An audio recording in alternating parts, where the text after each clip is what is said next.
Eh bien, pour mon actu libre, les filles, je suis heureux de vous présenter Lorraine Jacquet. Lorraine, bienvenue sur le plateau d'Aja. Tu es avec nous parce que tu fais partie intégrante de l'actu libre que j'ai souhaité développer.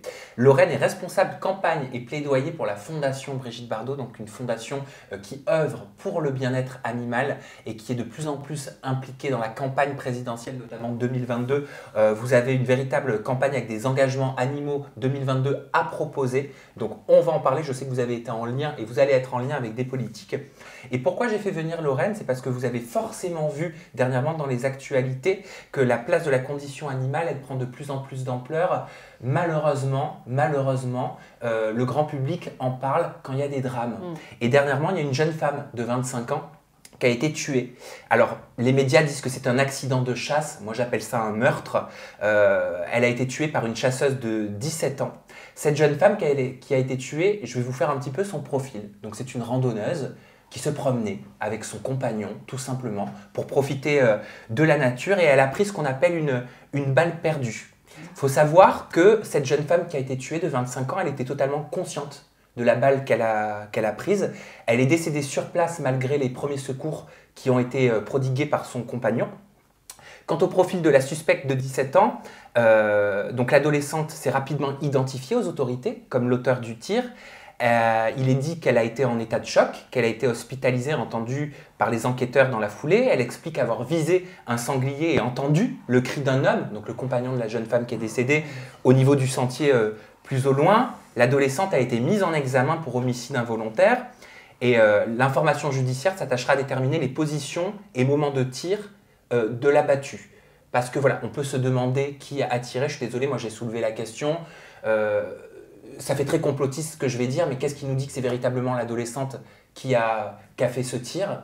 Donc j'attends qu'on en sache plus au niveau des balles. Est-ce que parce qu'elle n'est pas mineure, on ne s'est pas dit, bah tiens, si on lui remet la responsabilité dessus, peut-être que nous, on n'aura pas de problème. Je m'en fous de paraître pour un complotiste, mais je sais que certains, pour pouvoir continuer de faire leur loisir meurtrier, beaucoup malheureusement sont prêts à tout. Et moi, ce qui m'a choqué, c'est une déclaration de Willy Schren, je ne sais pas si je prononce bien son nom, c'est le président de la Fédération nationale des chasseurs, la FNC, qui a présenté ses condoléances aux proches de la jeune femme tuée. Je trouve ça juste atroce pour moi. Désolé, je le vis avec beaucoup d'émotion, mais pour moi, c'est une double peine parce que c'est un bourreau. Pour moi, il représente la figure d'un bourreau, il représente d'autres bourreaux. Et donner ses condoléances à une personne à la famille d'une personne qui se baladait simplement avec son conjoint, qui voulait profiter de la nature comme tout un chacun, parce que la nature n'appartient pas aux chasseurs, je trouve ça honteux. Et je commence à en avoir marre. Je commence à en avoir marre de voir tous ces chasseurs, tous ces tueurs, parce que pour moi, ce n'est pas des chasseurs, ce sont des tueurs qui font des homicides. Voilà, les mots sont forts, mais je le dis. C'est un meurtre, ce sont des meurtres qui sont perpétrés.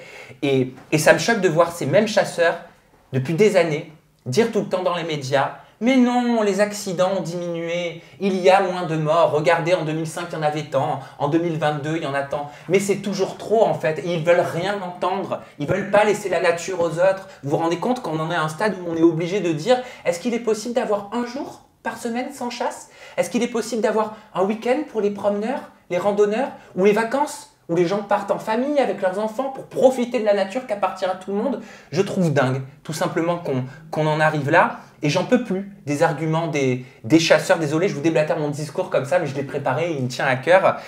Qui se disent aimer la nature, alors que pour moi, ce sont des personnes qui aiment la nature comme un homme violent qui va donner des coups à sa femme, va dire qu'il l'aime. Tu vas trop loin. Non, je vais pas trop loin. Tu peux pas utiliser ce genre de mots. Alors pourquoi je vais trop loin, Sabrina? C'est ce qu'il ressent. Ouais, c'est ce que je ressens. Pourquoi je vais trop loin? Je comprends. C'est très violent. On ôte des vies quand même parce que ça reste un être vivant, un animal. Donc je suis d'accord, mais on est sur un autre problème. Moi, c'est juste les termes en fait que je trouve vachement choquants. Je vais t'expliquer pourquoi moi ma comparaison je la trouve plutôt juste, que ce soit au travers d'un homme violent qui va dire aimer sa femme et qui va lui porter des coups. En fait, ils ôtent des vies aussi, ces gens-là. Ils détruisent des vies. Ils détruisent des vies à tout jamais. Et qu'est-ce qu'ils font les chasseurs? La même chose. La même chose. Donc je ne vois pas pourquoi ce que je dis est trop fort et je crois que tout a été essayé avec la chasse, avec les lobbies, les pro-chasse, tout ce qu'on veut, avec les politiques également, la manière douce, la manière plus forte, le choc. Il n'y a rien qui fait. Il n'y a rien qui est fait pour les êtres vivants parce que ces gens-là ne comprennent pas que les êtres sensibles, les êtres vivants ont tout autant leur place sur cette terre, sur cette planète Terre qui est la nôtre et qui nous permet de vivre que nous. Pourquoi on vaudrait mieux que eux? Voilà. Donc c'était ma longue introduction. Désolé pour ça. Lorraine Jacquet, si tu es avec nous, c'est parce que tu es responsable de la campagne et plaidoyer pour la Fondation Brigitte Bardot. Et vous mettez en place une campagne d'engagement animaux 2022. Est-ce que tu peux expliquer à Jinda, à Anissa, à Sabrina, à toutes nos agiatrices et agiateurs qui nous regardent, ce qu'est votre projet? Bien sûr. Déjà, effectivement, ton coup de gueule, il est tout à fait justifié, je pense. Effectivement, c'est un accident, comme on dit, mais c'est un fait suffisamment grave pour qu'effectivement, on se pose la question réellement de la légitimité d'aller tirer sur des animaux au milieu de promeneurs et que ça pose jusqu'à présent pas tant de problèmes que ça, alors qu'effectivement, il y a à peu près une dizaine de morts par an quand même, morts de chasse. Donc effectivement, c'est un vrai problème. La campagne, justement, Engagement Animaux 2022, c'est une campagne qui regroupe 29 ONG de protection animale en France, qui a été constituée justement dans le cadre de la campagne électorale pour proposer des engagements qui sont des engagements ambitieux mais réalistes à l'ensemble des candidats, pour leur demander justement de prendre position sur la question animale. Donc on a 22 mesures sur différents thèmes, il y a 6 thèmes, les animaux d'élevage évidemment, les animaux pour le divertissement, l'expérimentation animale, les animaux de compagnie, etc. Et effectivement on demande, donc on sollicite tous les candidats, on les rencontre, on leur présente la charte et puis on leur dit, voilà, on leur explique pour quelles raisons chacune de ces propositions sont légitimes et sur lesquelles ils devraient justement s'engager, prendre position, de façon plus ou moins ambitieuse s'ils le souhaitent, mais en tout cas, ils doivent aujourd'hui se saisir de la question animale, c'est une certitude. Est-ce qu'il y a, au moment où on parle des candidats à l'élection présidentielle 2022, qui proposent véritablement des choses? Est-ce qu'il y en a qui proposent d'abolir la chasse tout court? Est-ce qu'il y en a qui proposent de l'abolir un jour par semaine, le week-end, pendant les périodes de vacances? Parce que moi, j'ai suivi un peu les débats et j'ai l'impression qu'ils sont tous pro-chasse. Alors, non, justement, le problème, c'est que les pro-chasse, c'est les candidats qu'on voit le plus souvent dans les médias, malheureusement. Donc là, aujourd'hui, c'est vrai que tous ceux qui se positionnent pour les chasseurs, c'est plutôt les candidats de droite, évidemment. Valérie Pécresse. Voilà, Valérie Pécresse. Emmanuel Macron qui n'a pas encore présenté sa politique. Voilà, ils sont plutôt conservateurs sur ce genre de pratiques qui sont considérées comme traditionnelles, etc. Donc évidemment, Valérie Pécresse, Éric Zemmour, Marine Le Pen. On a aussi quand même Roussel qui s'est aussi positionné pour les chasseurs et qui est pas censé être de droite. Donc effectivement, on a quand même certains candidats qui en plus brossent les chasseurs dans le sens du poil. Parce ils leur font des cadeaux, moi, je trouve, ils font des cadeaux, clairement. Ils considèrent qu'il y a certainement un électorat à récupérer, ce qui est à notre sens pas tout à fait juste parce qu'effectivement, le lobby de la chasse a toujours eu un pouvoir un petit peu de lobby auprès des politiques, alors que les chasseurs, c'est on va dire 1 200 000 personnes en France, sur 67 millions de personnes. Et on a aujourd'hui, du coup, on peut estimer à peu près à 2,2% de la population les végétariens, alors que ça représente à peu près 1,8% de la population de chasseurs. Donc il y a plus de végétariens aujourd'hui en France que de chasseurs. Donc si on doit vraiment se positionner sur l'électorat des personnes qui sont un peu plus soucieux de la condition animale que les chasseurs, en tout cas, il est plus important. Et on peut ne pas être végétarien et être pour le bien-être animal. Il faut noter quand même qu'il y a 86% des Français qui souhaitent que les candidats se positionnent sur la question animale et présentent des mesures concrètes qui visent à améliorer les conditions des animaux. C'est pas rien et pourtant c'est pas pris en compte. Ouais, tu me demandais sur les candidats justement qui se positionnent pour l'encadrement de la chasse et notamment aussi pour l'interdiction de la chasse. Hélène Thuy, qui est la candidate pour le parti animaliste, elle se positionne vraiment pour l'interdiction de la chasse parce qu'effectivement elle avance des arguments qui sont cohérents, à savoir la chasse ne régule pas, le mythe de la régulation par les chasseurs, c'est un mythe qui a été Mais c'est faux, chaque année il y a 20 millions d'animaux qui sont élevés, peut-être que vous n'êtes pas au courant, pour être lâchés et tués sous couvert de régulation pour fournir suffisamment de cibles vivantes.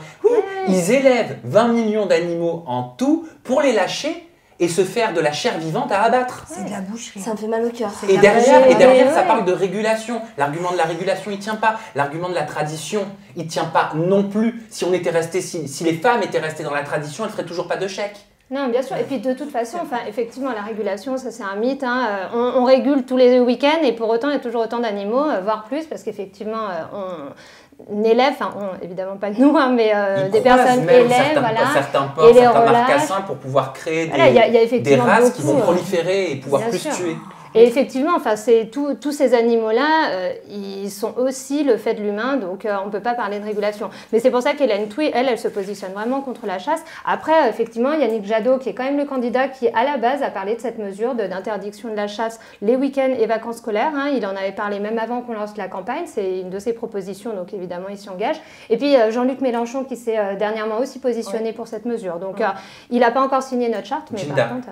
Oui, mais le problème, c'est justement ça. Il se positionnent, ils sont en campagne présidentielle, donc ils ont des mesures, voilà, comme pour plein d'autres sujets, et on sait qu'une fois qu'ils sont en poste, malheureusement, ils ne tiennent pas leurs engagements. Donc, est-ce que vous n'êtes pas en train... je suis désolée, hein, moi, je vais être honnête, hein, les animaux, les trucs et tout, ça ne me touche pas.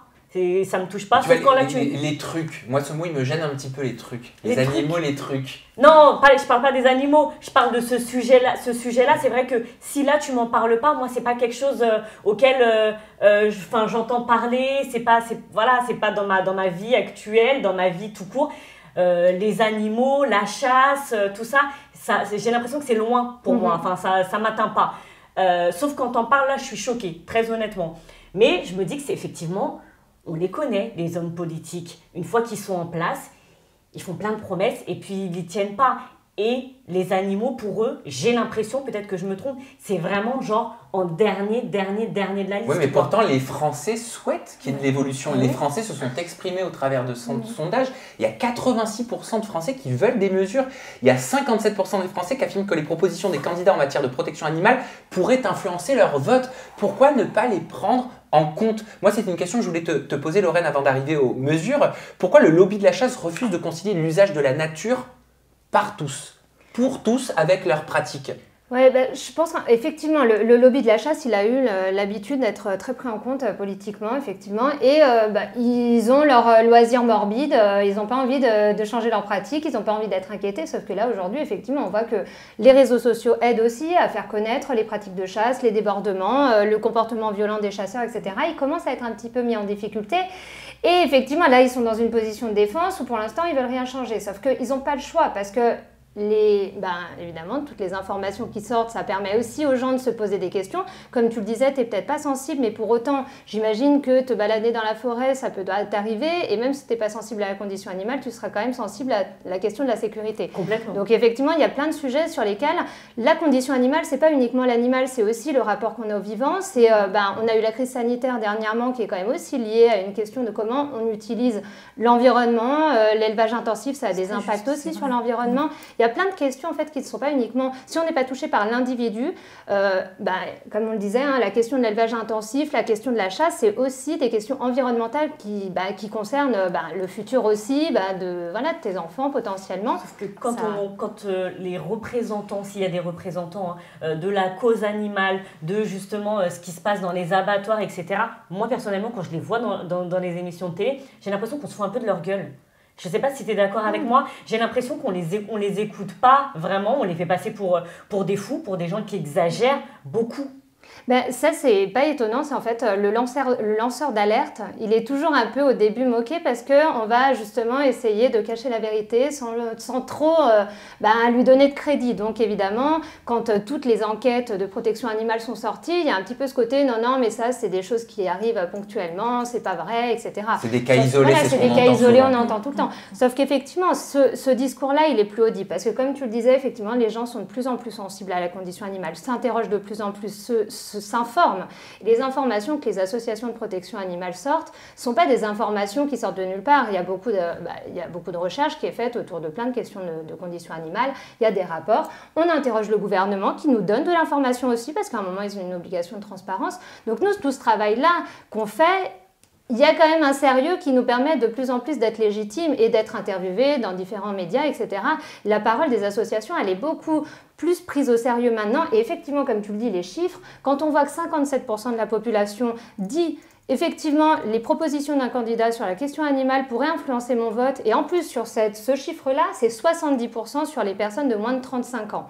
Ça veut dire que le jeune électorat, la nouvelle génération d'électeurs, ils sont encore plus sensibles à ça. Oui. Ça veut dire que finalement, la parole des défenseurs des animaux, elle est plus si légitime. Mais c'est vrai qu'on a l'habitude de voir sur les plateaux télé, vous êtes représenté par des gens un peu hystériques, il faut dire ce qui est, des personnes qui vont crier, qui vont prendre tellement les choses à cœur, et finalement c'est un peu mal représenté. Nous on ne vous voit pas sur des plateaux parler très calmement et très intelligiblement, je veux dire. Moi je les vois souvent, je pense que tu fais référence à un plateau de TPMP. Oui, voilà. Voilà. Oui. Après, moi je pense qu'aussi, toi tu regardes beaucoup ce qui touche la condition animale, mais moi je suis tombée dessus, voilà, sur TPMP. En fait, et moi je ne me renseigne pas plus que ça en temps normal, même mon Explorer sur Instagram. Mais là, mon algorithme n'a pas là, on était oui, tu as raison, c'est dommage.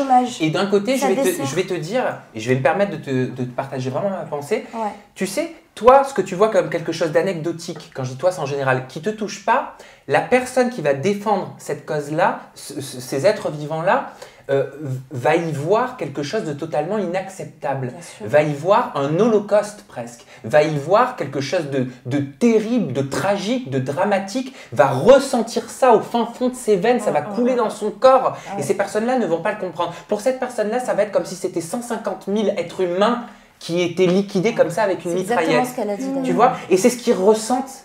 Ils ne comprennent pas pourquoi les autres ne le ressentent pas, pourquoi même ils vont en rire. Ouais. Tu vois, je crois qu'il y a cette vraiment différence de sensibilité. Et puis de toute façon, on peut avoir tous une même sensibilité, mais une façon différente de l'exprimer. Et effectivement, alors après, tu as différentes émissions qui vont aller chercher aussi le bon client pour justement faire le show potentiellement sur leur émission.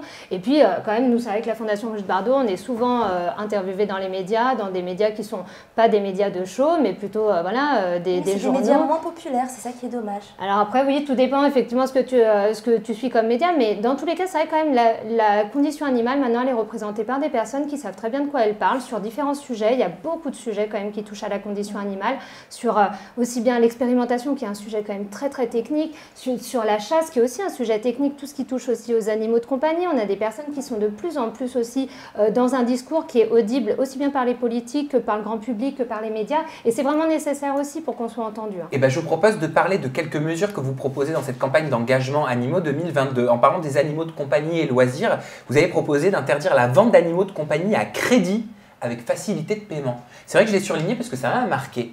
Mais quand on va, ça vous est déjà arrivé d'aller dans une animalerie? Oui, bien sûr. On voit marqué 4 fois, 10 fois sans frais. Ouais. Ça vous a déjà choqué? Ça vous a déjà percuté? Ou vous passez devant comme si c'était 4 fois sans frais sur de la viande? Je n'ai pas fait attention à ça. Moi, je voyais les petits chiots, ça me fait de la peine. Je voulais tous les acheter. Il faut dire la vérité. Hein. Mais c'est vrai, voilà. J'avais jamais remarqué ça. Bah, c'est un coût. Alors, toi, tu vas être choqué déjà le fait qu'on achète un animal. Je pense que déjà, toi, tu vas être choqué de ça. Mais c'est vrai que ça a un coût d'acheter un chien ou un chat. Et le fait qu'on puisse le payer en plusieurs fois, moi, ça ne me choque pas du tout. Eh ben, on va demander à Lorraine pourquoi suggérer cette proposition d'interdire la vente d'animaux à crédit. Je suis super contente en plus que tu m'interroges sur ce sujet-là parce que c'est un sujet qui n'est pas toujours bien compris. Et alors sur la vente en animalerie pour les chiens et les chats, il faut savoir qu'à partir du 1er janvier 2024, ça sera interdit en animalerie. Donc c'est déjà une bonne nouvelle. Ouais, c'est une loi qui est passée en 2021. En 2024 là 2024, à partir de janvier 2024, plus de chats ni de chiens. Tu peux aller dans un refuge ou alors en élevage. Voilà. Chat, chien, donc uniquement chat et chien. Tout ce qui est rongeur, etc. Voilà. Toutes les autres espèces qui sont vendues en animalerie, ça ne sera pas interdit. Mais en tout cas, sur les chats et les chiens, c'est déjà une première avancée qui a été actée dans une loi en 2021. Et puis surtout, vous avez des exemples au niveau de la Fondation Brigitte Bardot. Voilà. Et alors sur la vente à crédit, effectivement, nous, à la Fondation Brigitte Bardot, on aide beaucoup les personnes justement pour financer les soins vétérinaires de leurs animaux. C'est un budget monstrueux de la Fondation. Et effectivement, on a très souvent des personnes qui viennent nous demander des aides pour des animaux dont elles n'ont pas encore payé le prix, qui sont encore des animaux qui sont sous crédit, c'est-à-dire que la personne, elle n'a même pas les moyens de payer les frais vétérinaires de son animal, alors qu'elle a encore un crédit sur le dos de son animal. Donc c'est quelque chose qui existe réellement, du fait effectivement des animaleries, mais aussi de la vente sur Internet, parce qu'il y a beaucoup d'animaux qui sont achetés sur Internet, et alors le confinement a accélérer ça. Et effectivement, on voit sur Internet tous les sites qui permettent, mais même le Bon Coin, hein, les annonces, c'est toujours vente en plusieurs, avec voilà, une vente en plusieurs fois. Et c'est quelque chose qui, nous, à notre sens, est totalement contradictoire avec la responsabilité d'avoir un animal. Bien sûr. Parce que quand on prend un animal, ça ne doit pas être considéré comme un bien de consommation qu'on achète avec un crédit. Ça doit être un acte réfléchi. On doit, au jour où on achète son animal, avoir les moyens de l'acheter. Et surtout, se dire potentiellement, même dans une semaine, on a des frais vétérinaires à payer dessus. C'est souvent le cas. Et notons que dans la Constitution, c'est assez récent, mais l'animal, l'être sensible, était considéré comme un meuble. Alors, ouais, dans la loi, effectivement, et non pas comme un être voilà, maintenant, c'est un être sensible. Mais c'est vrai que du coup, on ne s'imagine pas que potentiellement, quand on vient d'acheter un animal, on peut avoir des frais vétérinaires. Et alors, effectivement, quand en plus on achète un animal qui vient de l'autre bout de l'Europe ou alors voire de Russie, etc., qui arrive avec des faux papiers, qui n'est pas vacciné alors que c'est pas... Qui est souvent plus jeune que ce qu'il l'est. Qui est plus jeune, qui a des problèmes de peau, qui est malade, parce qu'il vient de se taper des heures et des journées surtout de voiture, etc., qu'il n'a pas les vaccins en règle. On a des animaux qui arrivent, les frais vétérinaires, c'est quasiment immédiat. Hein. Et si on a un crédit pour payer son animal et qu'on doit payer des frais vétérinaires, soit l'animal, on va l'abandonner, on va le revendre au premier venu sur Internet, ou alors c'est un refuge qui va le récupérer. Voire on va l'euthanasier et franchement, c'est encore moins sympa. Mais pour les personnes pour qui un animal de compagnie, ça peut vraiment le sauver. Vous avez déjà entendu ça, il y a des gens qui ont pris un animal de compagnie parce qu'ils ont perdu peut-être un être cher et qu'ils avaient besoin de compagnie, on est d'accord? Si cette personne n'a pas les moyens financiers de s'acheter un chien, je vois pas ce qu'il y a de mal, entre guillemets, à l'acheter à crédit. En fait, tu peux avoir un animal sans avoir à l'acheter à crédit parce que tu peux avoir un animal que tu n'achètes pas déjà. Tu peux aller dans un refuge, avoir des petits revenus et effectivement que ça soit une nécessité pour toi. C'est certainement pour limiter voilà, l'acte d'achat. C'est pour l'acte d'achat parce que par contre, tu peux très bien récupérer un animal qui soit à un moindre coût. Alors c'est sûr que si effectivement tu n'as pas les moyens de t'acheter à manger pour toi-même, c'est pas vraiment le bon moment pour avoir la responsabilité d'un animal, ça c'est sûr. Mais par contre, à la Fondation, pareil, nous on aide énormément les SDF, on aide énormément les personnes qui sont dans des situations de précarité, on fournit des croquettes, etc. On paye des frais vétérinaires parce que justement, on considère effectivement que l'animal est une compagnie qui est vraiment précieuse et surtout pour des personnes qui n'ont pas grand-chose dans leur vie. Oui, en fait, moi, ce qui me choque, en fait, c'est quand je vais dans une animalerie, les animaux sont enfermés, d'accord? Il y a des lumières sur eux, ils ont très chaud et à chaque fois que je les vois, je me dis, mais ça se passe comment? Ils dorment sur place? À chaque fois, je me suis posé la question, je trouve ça, mais pour moi, c'est de la maltraitance. Ah, tu veux dire, est-ce qu'ils sont mis en vitrine la journée et ils dorment ailleurs? Mais je trouve que c'est le cirque, quoi. Enfin, franchement, ça me fait mal au cœur de les voir comme ça. Oui, il y a quand même un encadrement réglementaire des conditions de détention des animaux dans les animaleries. Donc, ils ont une obligation, enfin, ils ont des obligations sur la façon de traiter les animaux. Une fois de plus, je vais aussi revenir à la loi de 2021 qui maintenant interdit les animaux en vitrine. Donc, alors, en vitrine qui donne sur la voie publique. Hein, mais déjà, normalement, il n'y a plus une animalerie qui est censée avoir des animaux en vitrine, justement, qui potentiellement prennent le soleil, ou alors pour alpaguer le chaland, en gros, en passant. Ça, c'est interdit aussi. Mais excusez-moi, mais même un chien, un chat, un hamster, enfin, être enfermé comme ça toute la journée, c'est pas dans leur nature déjà. Non, mais nous, on est contre la vente d'animaux en animalerie, et c'est une certitude que c'est quelque chose qui, pour nous, n'est pas... et puis, enfin, un animal, effectivement, il ne doit pas être posé dans une boîte en attendant que quelqu'un vienne l'acheter. Il y a tout un accompagnement dans l'achat d'un animal ou dans l'adoption d'un animal qui ne peut pas passer par les animaleries, on en est convaincu, donc je suis tout à fait d'accord avec vous. J'aimerais qu'on s'arrête maintenant sur l'engagement divertissement et captivité. Vous proposez d'interdire strictement les corridas, et on retient le mot strictement, et les combats de coqs, et non pas ceux qui ont lieu dans la télé-réalité, d'interdire les spectacles d'animaux sauvages et leur mise en contact direct avec le public. Ouais. Là, encore une fois, beaucoup vont dire « mais c'est la tradition, mais c'est la tradition, une corrida !» Il y a beaucoup de traditions qui peuvent évoluer et aussi. De contradictions. Voilà, et de contradictions, effectivement. Ouais, sur la corrida, c'est une évidence. Se divertir en regardant un animal agoniser, c'est quand même quelque chose qui est d'un autre temps, et je ne sais même pas si à l'époque, c'était déjà moral de faire ça. Nous, évidemment, la corrida, en plus, c'est autorisé que dans certains endroits en France. Donc, pourquoi dans certains endroits, on considère que parce qu'il ne faut pas toucher à Nîmes. Ah oui, voilà, mais pourquoi ce genre de spectacle, c'est interdit et c'est un acte de cruauté ailleurs, et par contre, dans certaines villes, on considère que ce n'est pas un acte de cruauté et que c'est autorisé, et qu'en plus, on y accorde des fonds publics, hein, évidemment. Voilà. Il y a des fonds, alors ça, je savais pas. Sûr, oui, il y a des fonds de l'État qui sont reversés. Oui, en plus, il y a des aides, effectivement. Enfin, c'est des choses qui sont souvent en plus aidées par la ville, parce que c'est patrimoine culturel de la ville. Donc effectivement, nous, de toute façon, sur l'aspect éthique, c'est une évidence que de torturer un animal et de le regarder agoniser et d'en faire un divertissement, c'est quelque chose, et que ce soit donc la corrida sur des animaux du coup qui sont des animaux domestiques, ou évidemment le spectacle aussi avec des animaux sauvages, même si c'est pas de la mise à mort, d'utiliser un animal sauvage pour le divertissement, c'est un problème éthique en soi, quoi. Ça, on l'a vu avec des candidats de télé-réalité, notamment à Dubaï, qui faisaient la promotion de zoos, où on voit des tigres rachitiques, de singes qui ont des petites robes, des alligators avec du scotch autour de la bouche. Non, mais c'est vrai, quoi. C'est vrai, je veux dire, c'est quelque chose qu'on pourrait voir, ça, en France? Alors, non, pareil, là, c'est vrai que sur la question des contacts, ça va être de moins en moins possible. Et effectivement, il y a un encadrement qui commence à se créer, notamment aussi avec la loi 2021, qui a posé quand même des jalons pour justement rendre de plus en plus difficile ce genre on va dire de pratiques, de contacts, etc. Mais effectivement, il y a encore beaucoup d'endroits où les circassiens, par exemple, permettent des contacts avec ces animaux. Au-delà de la problématique évidente de l'éthique par rapport à un animal sauvage avec des humains, les conditions de détention, la question du dressage et des méthodes de dressage, c'est un vrai problème aussi, parce qu'on sait que c'est très coercitif. On l'a vu en Thaïlande, notamment au travers de documentaires avec les éléphants. Oui, qui sont torturés. C'est de la torture, torturés. c'est Les tigres, les et lions puis sont la chutés, question de la sécurité, hein, parce que de toute façon, même un animal qu'on aura maté, cassé, etc., il y a des accidents qui peuvent arriver, on le sait, ça arrive tout le temps.